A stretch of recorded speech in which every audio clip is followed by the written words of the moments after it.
Hello दोस्तों, सिर्फ 1% change करने से अपनी लाइफ को डेली इंप्रूव करने से हमारी लाइफ में कितना चेंज आ सकता है हमें लग सकता है बहुत ही कम या ना के बराबर। बट ये बिल्कुल सही नहीं है। हमारी लाइफ में अगर हम सिर्फ 1% भी बेटर होते हैं हर डे, तो हम अपनी करंट कैपेबिलिटी से 37 टाइम्स बेटर हो जाएंगे साल के एंड तक। और उसी का अगर उल्टा डिक्रीज करते हैं तो हम अपनी करंट कैपेबिलिटी के सिर्फ 0.03% रह जाएंगे। ये मैंने सीखा जेम्स क्लियर की बुक एटॉमिक हैबिट से। टूर डी फ्रांस, जो कि दुनिया की सबसे हार्डेस्ट और लंबी साइकिल रेस है, उसमें 1908 से लेकर 2003 तक एक भी बार ब्रिटिश साइकिलिस्ट टीम ने एक भी मेडल नहीं जीता था। तभी मिस्टर डेव ब्रेल्सफोर्ड को as a performance director hire किया गया, जिनका इसी चीज में मानना था एग्रीगेशन ऑफ मार्जिनल रिजल्ट्स। ये चीज क्या होती है? उन्होंने बोला कि साइकिल और साइकिलिस्ट से जुड़ी हर चीज को अगर हम तोड़ के देखें और हर चीज में अगर हम सिर्फ 1% इंप्रूवमेंट करें, सिर्फ 1%, तो उनका कलेक्टिव रिजल्ट बहुत ही बड़ा होता है, बहुत ही अच्छा और बहुत ही बड़ा होता है। जैसे कि उन्होंने साइकिल की सीट को और ज्यादा कंफर्टेबल कर दिया, साइकिलिस्ट की शर्ट को और ज्यादा अच्छा कर दिया, उनके फैब्रिक को और ज्यादा अच्छा कर दिया ताकि वो ज्यादा एरोडायनेमिक बन सके। उनको इलेक्ट्रिकली ओवरहीटेड ओवरशॉट्स पहनाए गए ताकि उनके मसल्स का आइडियल टेम्परेचर मेंटेन रह सके। मसाज जेल्स में चेंज किया गया ताकि उनकी रिकवरी, मसल की रिकवरी जल्दी हो सके। उनको हाथ धोने का तरीका सिखाया गया ताकि वो कोल्ड या फ्लू को कम से कम कैच करे। उनके सोने के लिए मैट्रेसेस और जो पिलो हैं वो अच्छे लाए गए ताकि उनका जो क्वालिटी ऑफ स्लीप है वो इंप्रूव की जा सके। तो इन सबको मिलाकर कुछ ऐसा रिजल्ट हुआ कि 2008 में हुए बीजिंग ओलंपिक्स में 60% गोल्ड मेडल उन्होंने अपने नाम किए। 2012 में हुए लंदन ओलंपिक्स में उन्होंने अपने नाम 7 वर्ल्ड रिकॉर्ड और 9 ओलंपिक रिकॉर्ड सेट किए। यही नहीं, आने वाले और 5 टूर डी फ्रांस को उन्होंने गोल्ड मेडल लेकर जीता। तो ये सब कैसे हुआ? ये सब मार्जिनल गेन्स की वजह से हो पाया। हमें बहुत बार देखा होगा कि कई लोग, हमें से कई बार, जिम जाने का न्यू ईयर पे रेजोल्यूशन लेते हैं, पर कुछ दिन जाते हैं, कुछ हफ्ते जाते हैं, बट वो कंटिन्यू नहीं हो पाता। क्यों? क्योंकि हम सोचते हैं, हमारी सोच ये होती है कि बड़ा गोल इज इक्वल टू बड़ा रिजल्ट। बट ऐसा नहीं होता। गोल्स पे फोकस करना सिर्फ डायरेक्शन के लिए जरूरी है, बट अगर हम प्रोसेस पे फोकस करेंगे तो और ज़्यादा बेटर होगा। वो कैसे, चलिए समझते हैं। तो दोस्तों, हम अपने गोल्स या हम अपने टारगेट्स को या हम अपने आइडियल लाइफस्टाइल को 3 तरीके से अचीव कर सकते हैं। सबसे पहला तरीका है आउटकम पर फोकस करके, हम अपने रिजल्ट पे फोकस करें, हम अपने गोल पे फोकस करें। और कई लोग इसी आउटकम बेस्ड एक्शंस को फॉलो करते हैं और क्विट कर देते हैं क्योंकि उन्हें लगता है कि काफ़ी जल्दी जो रिजल्ट्स हैं मेरे को नहीं आ पा रहे। दूसरा तरीका है प्रोसेस या सिस्टम पे फोकस करना, अपनी डेली रूटीन को सेट करना ताकि मैं उस गोल को अचीव कर पाऊँ। ये उससे भी बेटर है। और तीसरा तरीका जो कि बहुत ही इंपॉर्टेंट है और जिस पे कोई भी ध्यान नहीं देता और जिसकी वजह से हम बीच में ही क्विट कर देते हैं, वो है आइडेंटिटी चेंज। आइडेंटिटी चेंज एक ऐसी चीज़ है, अगर कोई इंसान स्मोकिंग क्विट करना चाहता है और उसका फ्रेंड उसको एक सिगरेट ऑफर करता है तो वो कहेगा थैंक यू, मैं स्मोकिंग छोड़ने की कोशिश कर रहा हूँ। इसके बजाय वो ये नहीं कहेगा कि थैंक यू, मैं I am not a smoker, मैं नॉन स्मोकर हूँ। तो यही आइडेंटिटी कन्फ्लिक्ट्स होने की वजह से कई लोग अपने गोल्स को परसून नहीं कर पाते और जो आउटकम गोल्स पे फंसे रहते हैं।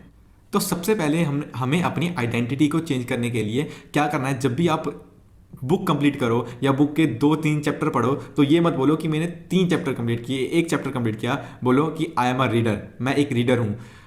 गोल ये नहीं है कि हमें मैराथन भागना है, गोल ये है कि हमें रनर बनना है। गोल ये नहीं है कि हम कोई स्पोर्ट्स खेलते हैं या नहीं खेलते। गोल ये है कि हमें एथलीट बनना है। गोल ये नहीं होना चाहिए कि हमें कोई इंस्ट्रूमेंट सीखना है। गोल ये होना चाहिए कि हमें एक म्यूजिशियन बनना है।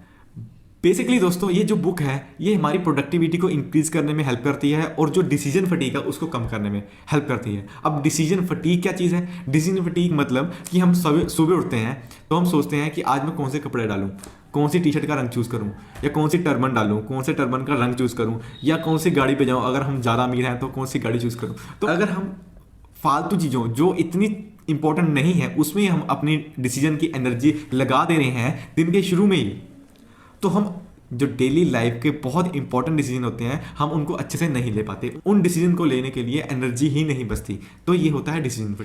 तो ये सब चीज़ें जेम्स क्लियर ने 4 लॉ के रूप में बताई हैं। First law, second law, third law, fourth law. इस पूरे लूप को समझाने के लिए मैं एक सिंपल से एग्जांपल लेता हूँ। मान लीजिए हमारे फ़ोन में बजर की आवाज़ आती है, बजर बजता है नोटिफिकेशन का, फेसबुक की, व्हाट्सएप की और इंस्टाग्राम की, किसी भी टाइप की। और हमारे माइंड में क्या आता है कि हमारे फ़ोन में क्या नोटिफिकेशन आई है, ये हमारी क्रेविंग है, ये हमारा डिजायर है, हम जानना चाहते हैं कि क्या नोटिफिकेशन आई है। तीसरा रिस्पॉन्स, मतलब कि उसको उठा के देखना और चेक करना कि क्या मैसेज आया है, वो है हमारा एक्शन। और चौथा रिवॉर्ड, हमें रिवॉर्ड मिलता है कि मैंने ये देखा, ये मैसेज आया था, अच्छा इतने लाइक्स हैं, ये कमेंट आया है, या किसी ने मेरी वीडियो शेयर की है। तो वो चीज़ देख के हमारा जो एक लूप है वो कंप्लीट होता है। जो ब्रेन है हमारे नोटिफिकेशन को बजने को लेकर हमारे फ़ोन को उठाने से लिंक होता है। तो दोस्तों एक सिंपल सा फंडा है कि क्यों क्रेविंग रिस्पॉन्स रिवॉर्ड को अपने फायदे के लिए कैसे यूज़ किया जाए, मतलब कि गुड हैबिट्स को कैसे इंप्लीमेंट किया जाए। तो क्यू को, ट्रिगर को ऑब्वियस बना दो, विजुअली ऑब्वियस बना दो या इमोशनली थॉटफुली। दूसरा, क्रेविंग को अट्रैक्टिव बना दो, आपकी करने की इच्छा को अट्रैक्टिव बना दो। तीसरा, रिस्पॉन्स उसको ईजी बना दो, इतना ईजी कि उसको करने के लिए हमें कोई डिफिकल्टी फेस ना करनी पड़े। और चौथा, उसके रिवॉर्ड को, गुड हैबिट के रिवॉर्ड को सेटिस्फाइंग कर दिया जाए। और इसी का उल्टा, अगर हम बैड हैबिट्स को छोड़ना चाहते हैं, मतलब क्यों, ट्रिगर को इनविजिबल बना दो। दूसरा, क्रेविंग को अनअट्रैक्टिव बना दो। और तीसरा, रिस्पॉन्स को, एक्शन लेने के लिए उसको डिफिकल्ट बना दो कि आप कर ही ना सको। और चौथा, उसके रिवॉर्ड को अनसेटिस्फाइंग बना दो। तो चलिए दोस्तों, सबसे पहले लॉ की बात करते हैं, क्यों की, मतलब कि ट्रिगर। अपने ट्रिगर्स को हम कैसे विजिबल और ऑब्वियस कर सकते हैं। कि मान लीजिए आपके जो फ्रूट्स हैं वो एक कोने में, किचन के कोने में या साइड में किसी शेल्फ पे या फ्रिज में पड़े रहते हैं, तो उसको उठा के सेंटर टेबल में रख दो जहां से आप इजीली उसको देख सको। आप देखोगे मेरे को फ्रूट खाने की हैबिट ज़्यादा डालनी है, तो आप इजीली वहां से फ्रूट पिक करोगे और आप खाना चालू कर दोगे। मतलब कि हमें अपना चॉइस आर्किटेक्चर खुद ही बनना पड़ेगा। अपने ज़्यादा करने वाली चीज़ों को अपनी आंखों के सामने, अगर बुक पढ़नी है तो मेरी बेड के साइड में बुक पड़ी होनी चाहिए बजाय कि किसी गैजेट की। इसलिए एनवायरनमेंट मोटिवेशन से ज़्यादा मैटर करता है। हम कितनी विल पावर यूज़ करते हैं हर टाइम उस चीज़ को करने के लिए जो हम ईजीली करना चाहते हैं। तो इसलिए उस चीज़ को इतना ईजी बना दो कि आपको उसको करने के लिए मिनिमम एफर्ट करना पड़े। अब बात करते हैं दूसरे लोग की, मेक इट अट्रैक्टिव। अपने क्रेविंग को, अपने डिजायर को, इच्छा को अट्रैक्टिव करना गुड हैबिट्स के लिए, और इसी के उल्टा बैड हैबिट्स के लिए अनअट्रैक्टिव करना। कोई भी बिहेवियर जो हाईली हैबिट फॉर्मिंग है, जिसकी हैबिट बन जाती है, ये देखा गया कि वो हाई लेवल ऑफ डोपामिन से ही रिलेटेड है। अपनी क्रेविंग को हम और ज़्यादा अट्रैक्टिव कैसे कर सकते हैं, कि हम ऐसी संगत में रहें, ऐसे लोगों के साथ रहें जहाँ पे हमारा डिजायर्ड बिहेवियर जो हम चाहते हैं वो नॉर्मल बिहेवियर लगे। जैसे कि एक एक्सपेरिमेंट किया गया जहाँ पे एक बंदर अखरोट को खोलने का एक बहुत ही इफेक्टिव तरीके से यूज़ कर रहा था, बट जैसे ही उसको दूसरे ट्राइब के बंदरों के साथ रखा गया जो कि बहुत ही इनफेक्टिव वे यूज़ कर रहे थे उस अखरोट को खोलने के लिए, उस बंदर ने भी अपना तरीका चेंज कर लिया उस ट्राइब को देखते हुए। तो हमेशा जो अपनी ट्राइब है वो हमेशा मैटर करती है हमारी इंप्रूवमेंट पे, हमारी हैबिट्स को फॉर्म करने में। सो अपने फ्रेंड्स और अपने सर्कल को बहुत ही ध्यान से चुनना चाहिए जो आपको पुश करे हर टाइप में कि आपको बेटर बनना है। तो ऑथर के अकॉर्डिंग हम 3 कैटेगरी के लोगों को कॉपी करते हैं, इमिटेट करते हैं, कोशिश करते हैं कि उनके जैसा बन पाए। सबसे पहला है द क्लोज, सेकंड है द मैनी, और थर्ड है द पावरफुल। अगर आप अपना एक ग्रुप जो कि बुरा इन्फ्लुएंस डाल रहा है वो बुरे रिजल्ट्स लेके आएगा। अगर आपका नज़दीकी ग्रुप आप पे अच्छा इन्फ्लुएंस डाल रहा है तो आप पे अच्छा रिजल्ट लेके आएगा। जैसे कि अगर कोई बुक रीडिंग के क्लब को ज्वाइन करना चाहता है और उसको करता है तो उसकी बुक रीडिंग की हैबिट एक अकाउंटेबिलिटी ग्रुप की तरह बन जाएगी कि अगर मैं बुक पढ़ के नहीं गया तो मैं वहाँ पे अपने थॉट्स रखूँगा कैसे। तो ये जो तरीका है मोटिवेशन से ज़्यादा बेटर वर्क करता है। दूसरा, इमिटेटिंग द मैनी। हमें ये देखा गया है, हमेशा ये देखा गया है कि जब किसी इंसान को किसी सिचुएशन के बारे में अनसर्टेनिटी होती है तो वो हर्ड को फॉलो करता है, वो भीड़ को फॉलो करता है। तो ये अच्छा भी है और बुरा भी सर्वाइवल के लिए। टेक्निकल रिव्यूज़ देखते हैं, कोई भी फ़ोन लेने से पहले, कोई भी गैजेट लेने से पहले हम टेक्निकल रिव्यू देखते हैं उसका कि वो क्या कह रहा है, उसके बारे में उसका रिव्यू क्या है, लोगों का क्या कहना है।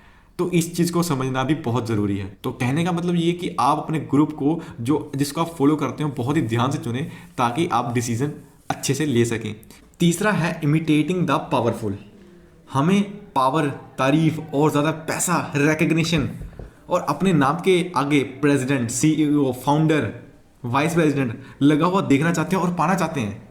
क्यों? क्योंकि इन लोगों को अगर देखा जाए तो इनके पास रिसोर्सेज ज़्यादा होते हैं, ये लाइफ को बहुत अच्छे तरीके से जी पाते हैं, इनके पास पैसों से रिलेटेड मुश्किलें कम होती हैं और इनको अच्छा लाइफ पार्टनर ढूंढने में भी आसानी होती है। यही रीजन है कि कई लोग हम में से को इन सक्सेसफुल बंदों को कॉपी या इमिटेट करने की कोशिश करते हैं। बहुत सारे एथलीट्स जब भी गेम में जाना होता है, जब भी फील्ड में जाना होता है, तो उसके कुछ टाइम पहले कुछ ऐसी एक्टिविटी करते हैं जो उनको उनके जोन में लेके आता है, मतलब कि उनकी गेम मोड में ले आता है, या बीस्ट मोड कह लीजिए, उसमें ले आता है। वो क्या है, कुछ प्लेयर्स अपनी मनपसंद का गाना सुनते हैं जो वो कई देर से प्रैक्टिस में सुनते आ रहे हैं, जिसकी वजह से वो बेहतर परफॉर्मेंस दे पाते हैं और वो उस गाने को उस बेहतर परफॉर्मेंस से लिंक कर लेते हैं। कई लोग स्ट्रेचिंग करते हैं 5 से 10 मिनट की, ताकि वो अच्छी परफॉर्मेंस दे सकें। और जब हर बार वो ऐसी स्ट्रेचिंग अपनी ट्रेनिंग से पहले किया करते थे और अच्छा परफॉर्म करते थे, तो उनका ये दिमाग अपने कुछ स्पेसिफिक एक्शंस को अच्छी परफॉर्मेंस के साथ लिंक कर लेता है, जिसकी वजह से उनकी परफॉर्मेंस लिटरली में बहुत ज़्यादा अच्छी भी आती है और नर्वसनेस और जो डर लगता है उसको वो हटा देते हैं बिल्कुल ही। अगला लॉ है थर्ड लॉ, जिसको हम बोलते हैं रिस्पॉन्स, मतलब आपका कर्म या एक्शन उस हैबिट को करने के लिए, उस गुड हैबिट को करने के लिए जिसको आप बनाना चाहते हो, उसके लिए वो बहुत ही इजी कर दीजिए। और अगर आप बैड हैबिट को हटाना चाहते हो, उस रिस्पॉन्स को बहुत ही ज़्यादा डिफिकल्ट कर दीजिए। तो यहाँ पे बहुत ही अच्छे कंसेप्ट की जेम्स क्लियर बात करते हैं, ऑटोमेसिटी। यहाँ पे आपको मैं ड्रॉ करके दिखाऊंगा।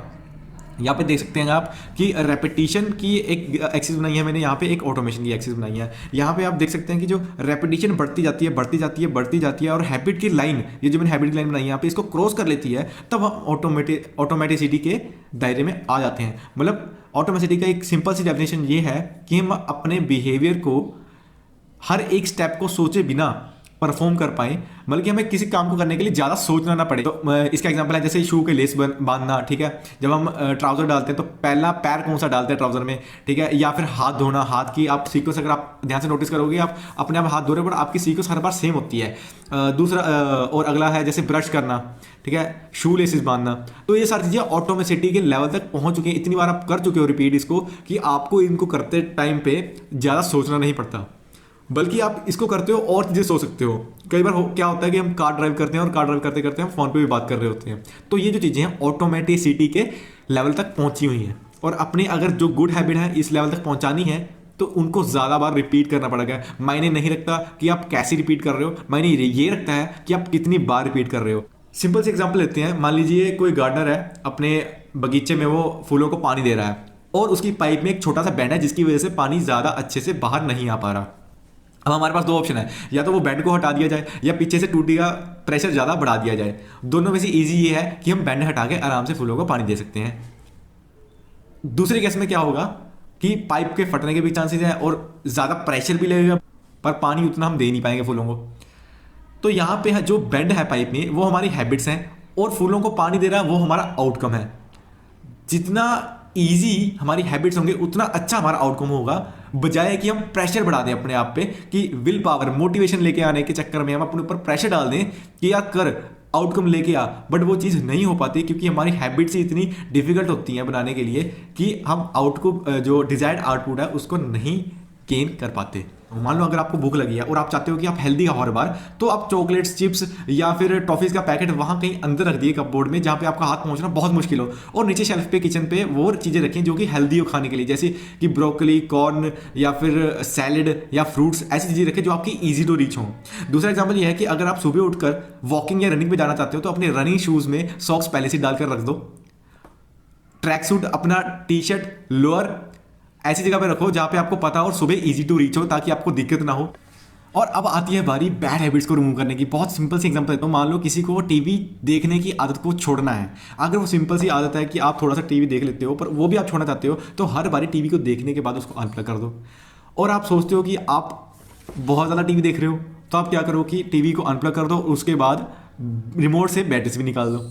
अगर आप बहुत ही ज़्यादा टीवी देख रहे हो और सोचते हो यार मेरे को अब ये हैबिट छोड़नी है, तो आप अनप्लग कर दो टीवी को, दूसरा रिमोट से बैटरी से निकाल दो, और फिर तीसरा उस टीवी को ऐसी जगह पे रख दो, या तो किसी अलमीरा में रख दो या किसी क्लोजर में रख दो, ताकि आपको हर बार वो लगाना पड़े उठा के, और जब बहुत ही ज़रूरी हो, आपका कोई फेवरेट शो आ रहा है बहुत ही ज़रूरी, तभी आप देखो। तो इससे आपका ब्रेन बोलेगा यार इतने से एंटरटेनमेंट के लिए मेरे को बहुत ज़्यादा कष्ट करना पड़ रहा, तो धीरे धीरे आपकी जो आदत है वो छूट जाएगी। जेम्स क्लियर ने इस बुक में एक बहुत ही इंटरेस्टिंग सा फंडा बताया है, 2 मिनट रूल। अगर आपको कोई भी हैबिट, कोई भी नई हैबिट शुरू करनी है, उसको हमेशा 2 मिनट से कभी भी ज़्यादा नहीं करना। फॉर एग्जाम्पल, अगर आप बुक रीडिंग शुरू करना चाहते हो तो 1 सेंटेंस से शुरू करो। अगर आप योगा शुरू करना चाहते हो 2 मिनट को, मेडिटेशन करना चाहते हो सिर्फ 2 मिनट। अगर आप रनिंग शुरू करना चाहते हो तो सिर्फ गली का गेड़ा ही लगाओ। अगर आप स्टडी शुरू करना चाहते हो तो सिर्फ बुक ही खोल लो। मेन मोटिव ये नहीं कि आप सिर्फ उस चीज़ को 2 मिनट ही करो, मेन मोटिव ये है कि आप 2 मिनट से ज़्यादा करो। अगर आपको मज़ा आ रहा है, आपको अच्छा लग रहा है तो 2 मिनट से ज़्यादा कर लो। बट जहाँ पे आपको वो फोर्स्ड लगने लगा, यार ये तो मैं धक्के से कर रहा हूँ, वहीं पे उस आदत को रोक दो। मतलब डेली की आदत को करना डेली है, सिर्फ 2 मिनट करना है। करके देखो, अगर अच्छा लग रहा है तो करते रहो, वरना उसको वहीं पे रोक दो। और वो इस चीज़ को डेली रिपीट करते रहो, 2 मिनट 2 मिनट 2 मिनट। और बाद में आपको लगने लगा यार 2 मिनट तो मैं कर ही रहा हूँ, यार फायदा क्या है, इसको ज़्यादा करता हूँ। तो बाद में ये होता है कि आपका एक स्टैंडर्ड बन जाता है कि मैं अगर 5 बजे उठ रहा हूँ तो 5 बजे ही उठूँ। उसके बाद जो आपकी रिचुअल है या आपकी मॉर्निंग रूटीन है वो आप परफॉर्म करना शुरू कर दोगे ऑटोमेटिकली।